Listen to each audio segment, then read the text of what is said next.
An Aurora dentist accused of poisoning his wife is now on trial for her murder. Attorneys gave their opening statements in court today. Prosecutors say James Craig killed his wife over an affair and money problems. However, defense attorneys say that case is built on speculation. Your reporter in Aurora, Kelly Worthman, has been listening to that trial all day. And Kelly, prosecutors say Craig used different substances to poison his wife over several months. And they say he gave her a final fatal dose of cyanide while she was in the hospital. Now, while our cameras were allowed in the courtroom for opening statements, we should note the audio quality in the courtroom is poor due to the limitations of microphone equipment that are allowed inside. So you're going to see subtitles for both attorneys. This is Angela Craig. Last days.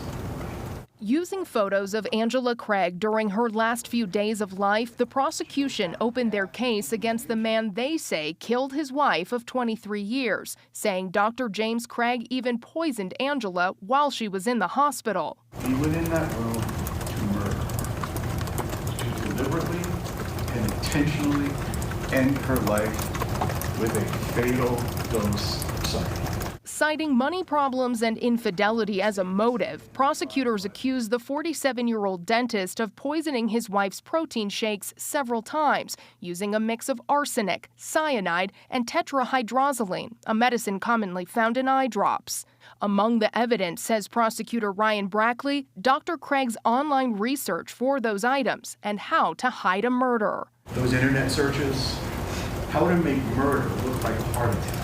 But the defense argues investigators used tunnel vision in arresting Dr. Craig, calling the case based on speculation and assumption. You may not like him, you may not think he's a good husband, but that's not what you're here to decide. Dr. Craig's attorney says he is a broken man, much like his late wife, telling the jury Angela was a struggling mother and her death may have been a suicide. This case from the very beginning started with blinders. Okay, so as a defense, we're going to ask you to remove the blinders from this case and to look at everything.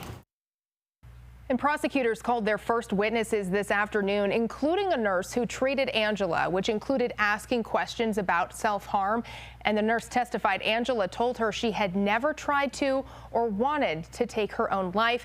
Dr. Craig, by the way, has pleaded not guilty to all of the charges, which does include first-degree murder and solicitation to commit tampering with evidence. Kelly, I know you were watching this closely today. What was Dr. Craig's reaction to some of the evidence that was presented? Well, I noticed among the evidence that the prosecution brought up was a letter that they say Dr. Craig wrote to his daughter from jail asking her to create fake evidence. And as that was brought up, Dr. Craig sighed very heavily. He even hung his head at one point. But I also noticed he's paying very close attention to this entire trial, even taking some of his own notes. Going to be interesting to see how this plays out. Thanks, Kelly.